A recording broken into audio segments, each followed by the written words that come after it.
લખતર તાલુકા પંચાયત ખાતે આજે સામાન્ય સભાની બેઠક મળી હતી, જે બેઠકનું લખતર તાલુકા પંચાયતના પ્રમુખ વાસુદેવભાઈ પટેલના અધ્યક્ષસ્થાને આયોજન કરવામાં આવ્યું હતું.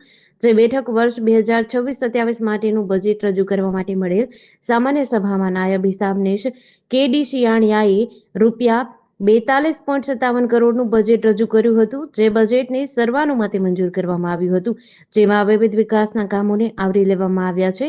જે બેઠકમાં ગત સામાન્ય સભાની મીટિંગની કાર્યવાહીને બહાલી આપી, ગત કારોબારી સભાની કાર્યવાહીની નોંધને બહાલી આપી, તેમજ લખતર તાલુકા પંચાયતનું વર્ષ 2025-26નું સુધારેલું અંદાજપત્ર તથા વર્ષ 2026-27 માટેનું અંદાજપત્ર સામાન્ય સભામાં રજૂ કરવામાં આવ્યું હતું.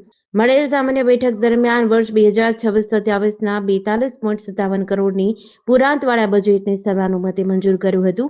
આ બજેટમાં સામાન્ય શિક્ષણ, પાક, કૃષિ વ્યવસ્થા, પશુપાલન, પોષક આહાર સમિતિના અન્ય વિકાસના કામો માટે પણ રકમ ફાળવવામાં આવી છે.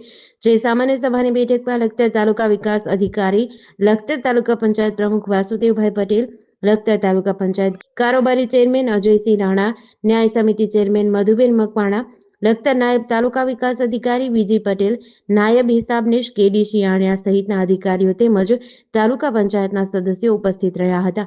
જેડીસી ન્યૂઝ સાથે જયેન્દ્રસિંહ ઝાલા, લખતર.